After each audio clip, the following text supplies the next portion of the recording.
Welcome to the Redshirt podcast with your hosts, Vernon and Nigel. The Redshirt podcast by Reds for Reds. Hello and welcome to this week's new episode of the Redshirt podcast with Vernon and Nigel. Well, Nigel, it's good to see you. It's beautiful. To see you. It's summer. The Euros have started. So me and you have decided to go in a different way. And today we're going to go way back to 1999, the 17th of March, 1999. And we're going to go to the San Siro for the quarterfinal of the Champions League. But before that, Nigel, we've got, making his Redshirt podcast debut, one of our good friends, Scott. How are you doing, Scott? I'm great, Vernon. Yeah, thank you very much. Yeah, happy to do this. A big lifelong Red. So I've never actually spoke on the radio about me footballing ventures. But yeah, I've followed United since being about 13. I used to go to most games as a kid. So yeah, looking forward to this. We thought we'd go back to 1999, and we're on United's obviously fantastic year of doing the treble. But there were some key significant games. But before we go into it, I think it's quite important we go into the backdrop of what actually happened. So first of all, 1998, I'm going to take us back. We have the World Cup and United play Argentina. David Beckham is sent off in the second half, and he comes back home. He's vilified by the press. He's one of the most hated figures. Yeah. Ferguson takes him in, becomes a father to him, and United go on this is a start to a magnificent start to the season. The reason why this Champions League campaign is different from no other is because I think it's only fair we look just quickly at the group stage.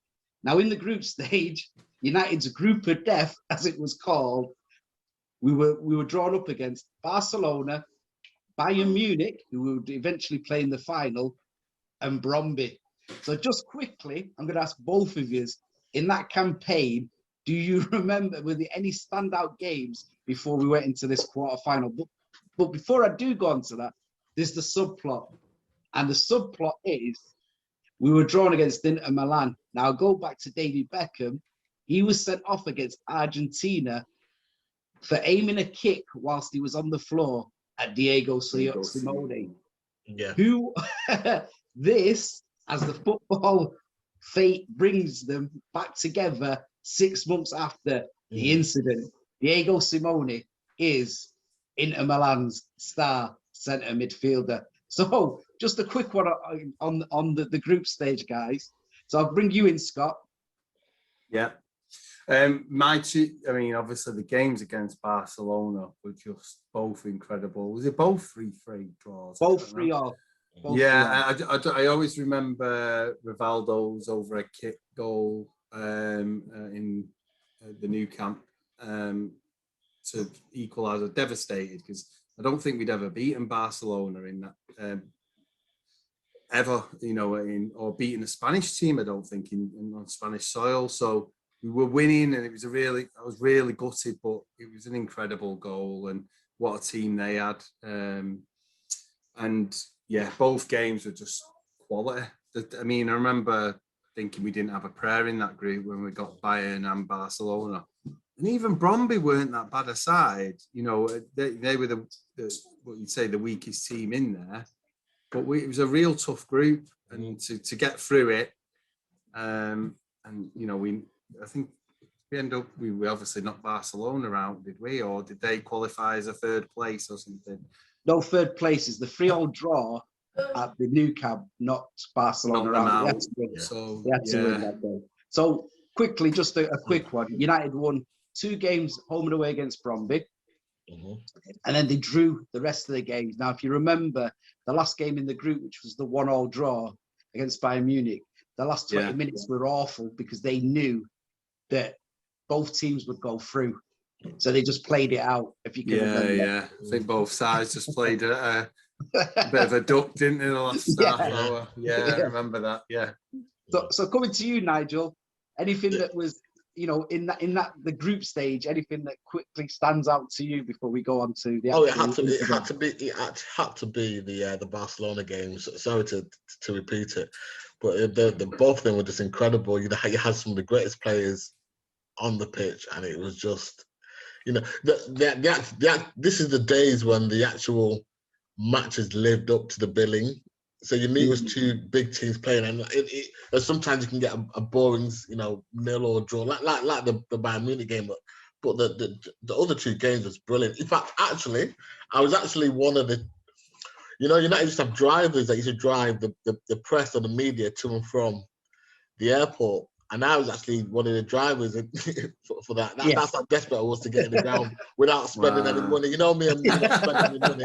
So I got to watch the game because one of the drivers. And so, yes, I actually watched it in the place. It's brilliant. Absolutely brilliant. That 3-3 draw, I was there, actually. I remember I was at the game, and I was actually, obviously, on which is now the Sir Alex Ferguson stand. So I was right down at the bottom. And I was watching Figo. I was actually mesmerized by him. And he literally never came back. He never defended once, but he played outside the touchline. So he made sure that he was that wide. Yeah. He was outside the touchline. And then you just see this brilliance from him. And it was just, sometimes when you're transfixed on a player, I was transfixed, and he was pretty amazing, actually. So I'll take us to the game. So we're actually going to be talking about the second leg. So United are actually winning 2-0 from the first leg. There were 2 first-half goals from Dwight York, 2 headers from 2 magnificent crosses from David Beckham. Now, obviously, the subplot is Diego Simeone.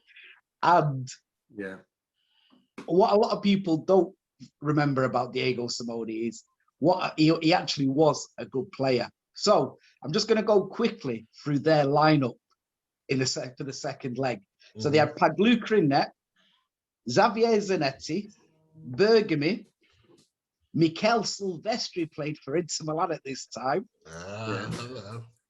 Taribo West, and Colonnesi. So they played 5 at the back. The midfield was a French guy called Benoit Coe with Diego Simeone. And now, listen to the front three. The front three is awesome. Roberto Baggio, Ronaldo, and Ivan Zamorano, who was a great striker. United, they went with the usual 4-4-2. Schmeichel, Irwin, Neville, Stam, and Berg. Yeah. Roy Keane. Anybody guess who was playing with Roy Keane in the middle that day?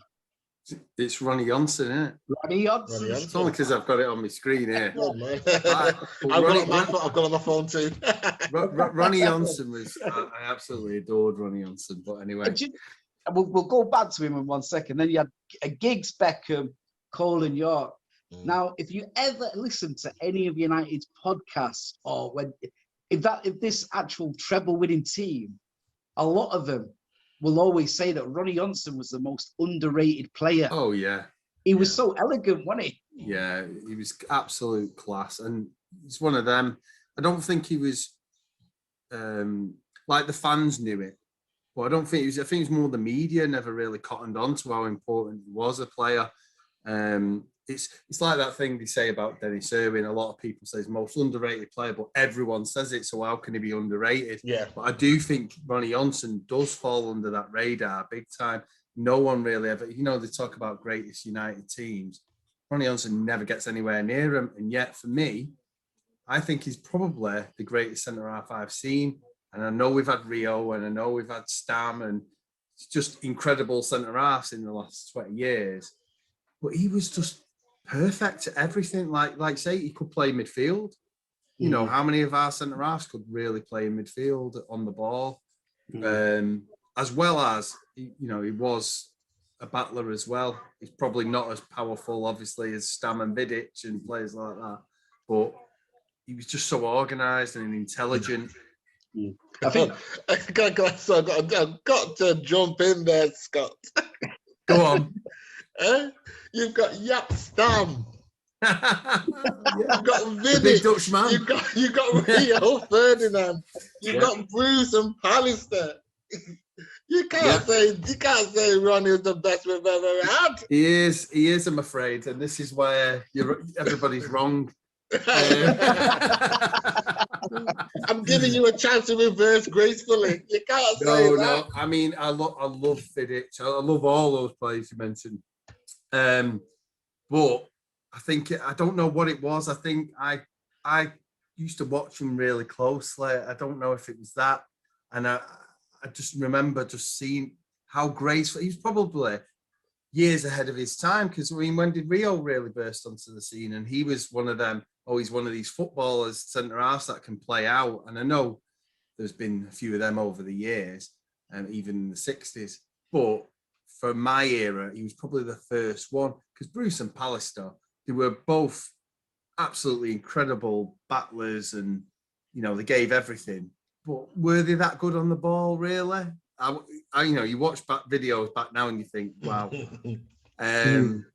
But he was probably the first one where I just felt safe every time he was playing. Let's put it that way. What I will say about Johnson is the fact that he was like the first like utility player, the one that but did it really well. Utility sometimes is a disservice because he could play equally as well in midfield as he could in defence, and I think that was something that was quite special and unique about him, that Fergie could just trust him anywhere on the pitch. And Fergus always talks about Johnson Park as being that player that he can put anywhere and he'll still do a job for him. But I guess Ronnie was the prototype, wasn't he? Well, he was. And he actually played centre half in the final when we actually got to the final. Yeah. But it's funny, really, because I come to this game and this is where Italian football and the English Premier League, they're just about to come at a crossroads, because for years and years, people have been looking at Serie A and Italy as the place to go. Mm-hmm. Now, they've gone 2-0 behind in the first leg, and they had to gamble. It was twist or bust. So they brought back a 60% fit Ronaldo, or as he was called in Italy, Il Fenomeno. And it was amazing watching the game, watching his movement and that. I mean, going back to you, Scott, I mean, how good was a 60% Ronaldo that night? We got lucky that it was that part of his career, because I think he's one of them players. He could win a tie on his own. At his peak of his powers, he was literally unplayable. Could have been the greatest of all time. Unfortunately, due to injury, I don't personally think he can claim that, but I can totally see why some people still say he was. He had everything, didn't he? He was just powerful, unbelievable tricks and skills. He just drive at defences, and then he could score from distance as well, which he did against us for Madrid, didn't he? Yeah. But we got lucky that tie that he wasn't fit, because I think had he been fit, I could see them overturning us at their ground. But luckily, Zamorano was quality. Chile. I mean, he played for Chile, didn't he? He was Chilean. Chile, Chile international. He was good in the air, great feet, fast.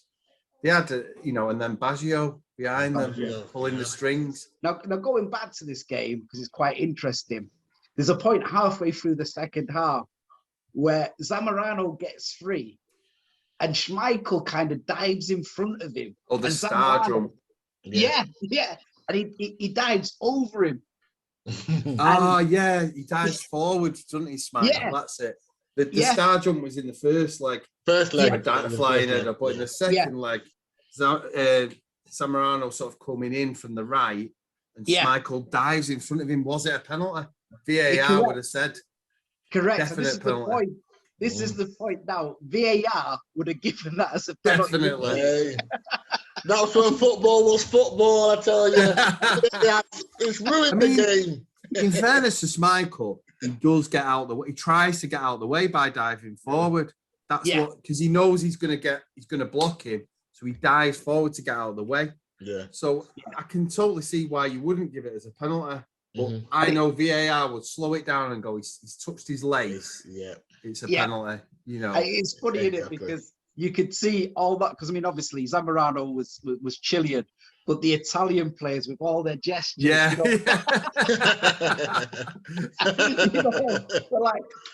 Like that. And it was weird because quickly, I mean, can any of you guys remember where you were when you were watching this game? Yeah, I know where I watched every single away leg of that of the tournament. I used to play football for a team called Mostonians, and they had a clubhouse in Newton Heath that we used to go there. And yeah, I remember the group of lads, we used to all sit and watch. And I remember one of them turning around to me and saying, Disney couldn't write this script this year. It's true. And it was true.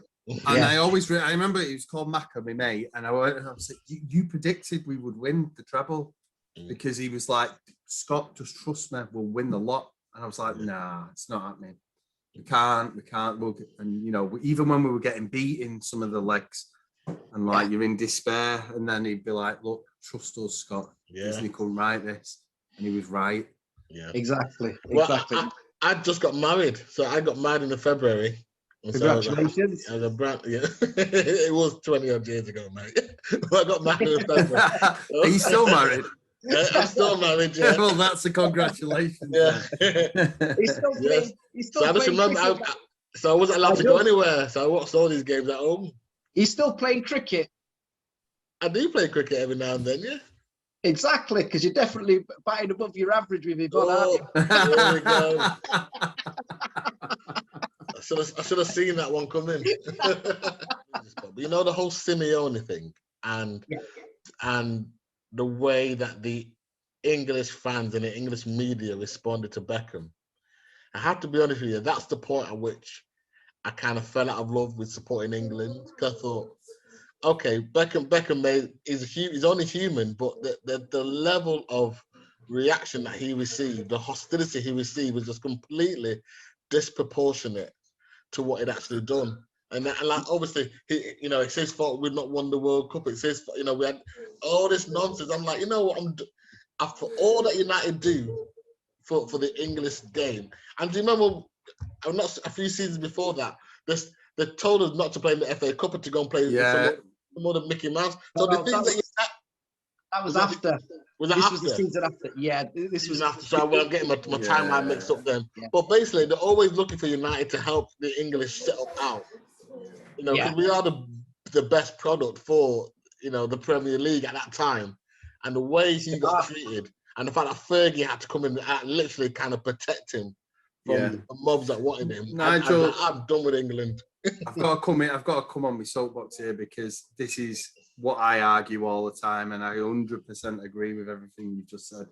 And I can't really fully support England either, because if it isn't Beckham when they did that and hanging effigies of him, they were blaming Scholes one time, couldn't play in midfield with Lampard, and then it was, I think, Phil Neville, gave away a penalty. He was to blame for one exit. Rooney was to blame for getting sent off. Ronaldo for winking. It's just always United's fault. And you know what? Let the little Englanders who support little clubs around England, let them support England. United are bigger than England. We've won 2 World Cups. Exactly. It's funny you should say that, because I remember the headline. I think it was the Sun the next day, and their headline after Beckham sent it off against Simone was 10 heroes and 1 idiot. Yeah, 1 stupid. I think it was the Mirror, actually. Yeah, 1 stupid boy, wasn't it? Yeah, it was the Mirror. And I always stuck with that. And it was kind of like, this sort of like feeling like, he came, it was kind of like us against the world, wasn't it? Yeah. I mean, I remember sort of like the abuse he was getting. Was it like at West Ham especially? Every single ground he went to, they were like on him. But he's originally from that sort of area of London, like Leytonstone. So that's kind of like West Ham sort of, countries sort of like, so they were kind of very anti him at the time, which was, absolutely ridiculous. And I'm glad that you brought that back up. Now, the strangest thing was, we get to the 63rd minute. Yeah. Oh, no, we get to the 60th minute and Ronaldo's actually taken off. Yeah. And he's replaced by Nicola Ventola. Yeah. And obviously now it's bust. You know, they've got to go for it. They're 2-0 down. They got to the 63rd minute. And there's a chip ball that comes in and it bounces over Roy Keane. He tries to turn and volley it away. And Nicola Ventola's there to put it in the net, innit? And the San Siro goes absolutely crazy. I mean, And I know then it's you're hard worrying. yeah, exactly. I mean, it's the hardest feeling going. But it's one of them where you're thinking it's going to be a long 27 minutes, don't you? Yeah. You know, you do. And it shows you the strength of that team, because when you're watching the highlights, you realise that, or even the game, Schmeichel's not, you know, because Michael at this time is probably, he is the best goalkeeper in the world. Yeah. And he's not really forced into many great saves, is he? You know, when... No. It was just sort of, I think Ronaldo had one, didn't he, where he sort of shot right at him. Yeah. Was it like from distance? I think that was the only, so when I watched it back, that was the only one really that Ronaldo looked like he had any chance of scoring. So we kept him quiet. Everything else was Zamorano, really. That chance. I think he had another header as well, which Michael saved. But Ventola looked pretty decent though. You know, when he come on. He was actually a good striker, Nicola Ventola. And it's weird because United then sort of like, it's almost as if you could feel United, you know, they got the mistake out of the system. They kind of like got themselves back together, didn't they? You know, they'd sort of like got themselves back together, got themselves focused. And then it's strange because obviously you get to sort of like, just looking at me, 77 minutes. And, you know, we've had 15 minutes after their goal. And Ferguson's right, I'm going to make it tight. So he takes off Giggs and he brings on Phil Neville. And it's really weird because you've got this sort of like shift in the game. Because I've got to say, I don't know if you remember, but there was a clearance halfway. I think it's in the second half where the ball's about to land on Ronaldo's feet. And Berg does this amazing sort of like Mark Hughes. Yeah. You know, clearance. Like a scissor kick in it, clearance. Yeah, in their own area. And it was funny, really, because we were talking about Hemmingberg before. And I possibly think this is his best game for United. I think it was, yeah. You know, and it's funny, isn't it, Nigel? Because you sat there and you're waiting for it as an English club, because we'd always been beaten by Italian clubs because they were the mark, weren't they? And you're thinking. So I was just gonna make the point that I know squeaky bum time relates to, you know, the last minutes, but United always do this to us, and it's funny how what they're doing to us nowadays. They've always done it, haven't they? I mean, they call it the theatre of dreams for a reason. Is that you've really got to go through all the drama with this team, and so now you're in this situation where, because I remember when that substitution was made, and I'm thinking, see, I'm more for trying to get the other goal because they're now chasing the game. They want it, so there's got to be space. So why are we taking Giggs off? It's like, why are you doing this, Fergie? Yeah. Why are you doing this, Ollie? Yeah. You know, the same thing. But I think what was happening is because they were playing five at the back, their wing backs were pushing up, so they were becoming extra midfielders, which was giving them sort of like the width. They weren't sort of like causing problems because United centre halves were repelling everything that was coming in. Every shot really after this time is from distance because they're really going for it. Now, it's funny really because all through that campaign, you look at the strikers and we probably had the best four strikers that we ever had, ever, I think. Yeah. You know, when it came to what they gave, what they had and the difference. I mean, in this game, he stayed with Cole and York. He played with them and he kept them up front. But I don't think that Cole and York get the credit in the English game that they deserve. I mean, we were talking about the Barcelona game before the 3-3 at the Nou Camp. I think the goal that Cole and York combined with the 1-2. They passed to each other at the end. Full steam ahead. Yeah. It was, wasn't it? The Calypso Boys. That's what we called them. Do you remember that name, the Calypso Boys? No, it wasn't the Barcelona. Wasn't it the semi-final? Was it Juventus in the semi? Juventus, full steam ahead. Yeah, full steam ahead. So it's that last goal to take us to the final. Cole and York, the movement, the fact they just knew where each other were. they were without a doubt the best two strikers partnership we've ever had. And They were, weren't Solskjaer, it was cruel, really, because Solskjaer and Sheringham get the final, the glory of the, you know, it was amazing what happened in the final. Yeah. But Cole and York were the main men all the way through the season, without a doubt. But it's funny, isn't it? I'm sure Mark Hughes and Brian McClare might have something to say about that statement that they're the best we've ever had. Mark Hughes did it. Mark Hughes was a hero, but he didn't do it at that level. Didn't do it at European. No, it's got. Hold on a minute. When we won the Cup Winners' Cup, the European Cup Winners' Cup, who scored that amazing goal? It was Mark Hughes. So anyway, it comes to the point of like now the United, they're nearly there, and they decide to bring on Paul Scholes. And the other thing, the other thing that you've got to think of as well is obviously at this game there was an army of United fans, absolute army of United fans there, which they are anyway. And I remember the ball going over. And this is what I mean about Andy Cole, because I always remember Glenn Hoddle sort of like saying, well, he needs 5 chances to get one goal. And it really upset me because I thought to myself, there's so much more to Andy Cole's game than scoring. When he was at Newcastle, he was a scoring machine. That's all his job was to do, was to score goals. But at United, he became more of a rounded player, didn't he? Yeah, I thought it was super exciting, underrated again, really, as a striker. Oh, absolutely. He was, I mean, I'm a huge, Giggs is my hero. I grew up at the same age as Giggs, and I'll always worship the ground he walks on. But just when we got Cole, it was like, oh my God, it was like having another Giggs in the team. He was that level. It was the first time we bought someone who was like, wow, this is a step up. Yeah. And he was it's all right saying he missed chances, but he got in the position because of his speed and because he knew where the goal was, and any great striker, it doesn't matter if you score 1 or 2 in a game, you score in every game. It doesn't matter how many you miss; they're the ones that win the game. I think as well. He was the problem at first with Cole was I think he came into Old Trafford and he found it a bit too big. He had Cantona there, the level of expectation. He's intimidated, absolutely. Yeah, and I think he admits it. He admits it himself. Yeah, he came halfway through a season, didn't he?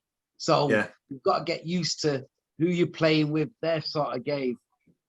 But going back to Cole, he puts this beautiful header. It's so weighed. It's the weight of the header. And you can see Scholes there and you're thinking, where's Taribo? Where's Colin Hazy? Where's Bergamo? And you know that if he scores, you're through. Yeah. Now, Scott and Nigel, you've played football, but I'm going to ask Scott the question here because I think, does Scholes give Pagluka the eyes? Well, yeah, I think he does, definitely. I mean, because he don't move, does he, the keeper? He just sort of started from memory. Is that right? The ball goes straight into the middle, doesn't it? Yeah. But it kind of goes through his legs as he's diving, doesn't it? Right. But when you look at Scholes, he looks like he's going to put it in the left, doesn't he? And then all of a sudden, he just twists his foot to a side foot shot, doesn't he? Yeah, and it just goes, there's no power in it, is there? It's just guiding the ball in. And that he was good at that, swiveling, wasn't he, Scholes? He had good hips. I don't know, he did snake hips. Yeah. Paul Scholes has great hips. I love that. I mean, whether he did it deliberately, I don't know. You'd have to ask him, wouldn't you? But he probably did because he was that intelligent a footballer.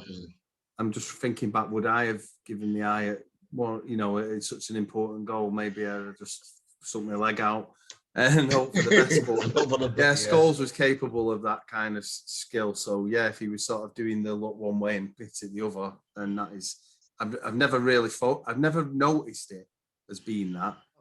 So I mean, obviously we go through. We know we're going to play Juventus, but I'm just going to try and bring you back to the feel good feeling of the city or the next day when you got up. I mean, how did you feel, Scott? Elated. I did believe, starting to believe then, but even then, it's it's going to be a tough semi-final, so you're still worrying. But I all I can say is I just want to I know you're probably going to hate me for this, but I want to compare it to City's run this year. So City would beat Dortmund, and they've got, was it Paris Saint-Germain after Dortmund, or was it the other way around? Yeah. And they must have got, we've got Paris Saint-Germain. I, as a United fan, was going, oh my God, this is so reminds me of our run in '99. So I was starting to believe for them. I was like, no, they're going to win it. They're going to win it. This is the year they're going to win it. So you can imagine my delight. I was away with a load of City fans as well, playing golf. And yeah, wow, they got a pasted in the final. But for us, and this is the difference. I mean, it's difficult for City because of the pandemic and everything. But I remember, and I say this to all my City fan mates, when United went on these runs, it was the momentum in the atmosphere, in the amount of the attendances. And what's really shocked me with City is they haven't really. I mean, yes, the attendance has probably increased from 30-odd thousand to 40-odd thousand averages, but they've never really capitalised on the fact that this is their golden period. Yeah. And United, when I started going in the 80s, it was 44,000 was like the capacity really that would go. That was a maximum.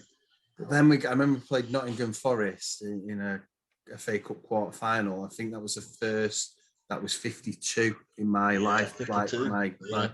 And then I think the game after we went to 55. And then the next thing, we were building the stadium and it was like 60 odd, 70 odd. And it was just this momentum. And like 99 was part of that momentum, that run, that year. The fans, we just more and more fans. And I don't remember if you went to, when we did win it, if you went into Manchester afterwards for when they brought the trophy home. It was like, it's got to be 1 million people in the city at that point for that day. Yeah. And I've been surprised, and not surprised in some ways, but surprised in other ways that City have not really capitalised on that. Mm-hmm. They've got their hardcore fan base, obviously. We all laugh about empty stadiums and all that, but they've got their hardcore fans. But I'd have thought they'd have got a few more day trippers than they've had. I think it's a great point. It's a great point you make, Vern.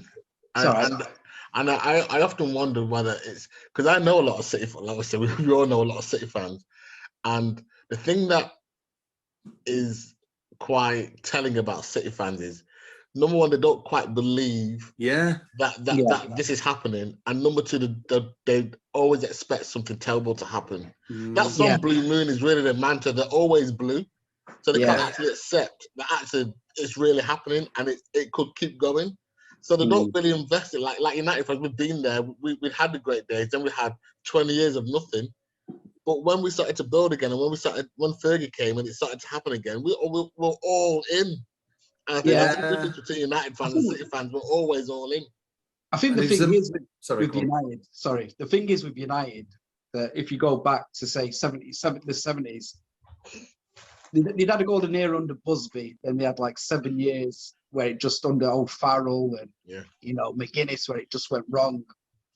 And then Tommy Docherty came on board, who was a real maverick of a manager. He was like, like the football was beautiful. They played with wingers. And it's quite interesting because when you actually, I don't know if you've ever watched the documentary Too Good to Go Down. And obviously, the reason why he got sacked in the end was because he had an affair with one of the assistants, his wife. And United being a Catholic club, they just couldn't tolerate that. Yeah. So he basically lost his job for falling in love. That's what he lost his job for. Mm-hmm. Unfortunately, it was somebody else's wife that he did it with. But the feeling was in the 70s is that team was a whisker away from winning the league because they beat Liverpool. They stopped Liverpool doing the treble. Yeah, they did. 77, yeah. Yeah, they stopped Liverpool doing it. And then, obviously, Dave Sexton got the job, and it became very boring. And he got sacked, even though he came second and runners-up, because the football was too dull. And then the next Maverick came along, which was Big Ron. And it was champagne football. So, and under these managers, United had these unbelievable results in European football underneath floodlights. So, for instance, Barcelona, when we came back from 2-0 down, we beat them 3-2 at Old Trafford. Maradona. Yeah, exactly. Maradona played. And Schuster, Bernd Schuster was the other great player. Yeah. And so, yeah, you have the thing is, it's kind of like, I suppose, a part of the DNA. We embrace the Champions League and midweek floodlight football. We believe it's a part of our culture as a club. Whereas City, I mean, it starts at the start of the game when they start booing the anthem, don't they? Yeah. You know, and the thing is because it's not a part of their DNA, they almost feel, I feel that they're kind of like, shouldn't be a part of the party. They're trying too hard, you know, from a club level and above. Whereas the fans, if you really do speak to City fans, a lot of them enjoyed it more when they weren't winning and they were crap. Exactly. No, you do get. Exactly. I've had many a conversation. Same here. Where they go, you know what? I miss the days when we were playing Gillingham and this, that, and the other. And it's like, are you mad? But they do have that, and I do think it's a mindset. I totally agree with you. I mean, some of them, not all of them. Not all of them. No, so some of them do have that. Yeah. They'll never win. I mean, it's like what you're saying. There are many United fans, and I'm sure we've come across them. By hook or by crook, they will get to finals or some of the big games. Yeah, God, yeah. And I've been privy, and I'm sure you've been there, where you walk into a game and you can hear a guy buying a ticket for 600 quid. Yeah. You know, the going rate is, and you kind of like get the feeling that, like with City fans, they got to the Champions League final. Yeah.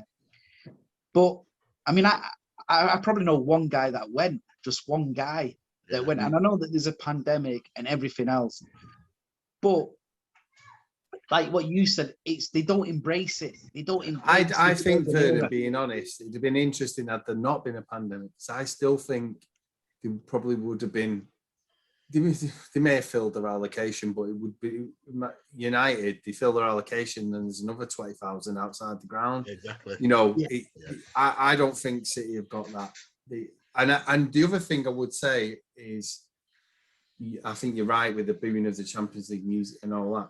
But I spoke to another City fan who said, you know, winning the league's more important to me than winning the Champions League. And I'm like, I get that you look at winning the league as your bread and butter, but don't tell me we being champions of Europe is not better than being champions of England. But that's nonsense. But do you think it's because, from a cultural point of view, we had like a trailblazer in Matt Busby that took us into Europe? You know, he could see what was happening, couldn't he? He was like, I've won the league. Now I've got a sort of like, you know, there's a competition that's out there, which really defines you as a club. Because that's why Real Madrid are defined, aren't they? Not by the Spanish league title. Exactly. But by, you know, in England we've got Liverpool who've won it the most, and it's like that's obviously they're ahead of us in Champions League, in European Cups. But you're telling me now, if I'm a Chelsea fan and I come across a City fan and goes, "Oh, we're champions of England," do you think that Chelsea fan thinks, "Oh, well, we're inferior than you then"? No, they're going, "We're champions of Europe, mate. Deal with it. Big on." Exactly. And the reason why is because it was a bit like years ago, the FA Cup. The FA Cup was the most prized possession in the English game. Because one, it was the only game that was televised for a long time. And secondly, it was the last day of the season, the last game. So everybody remembered who won the FA Cup. Not everybody could remember who won the league. And it's the same with the Champions League. A lot of the time, the finals played in June.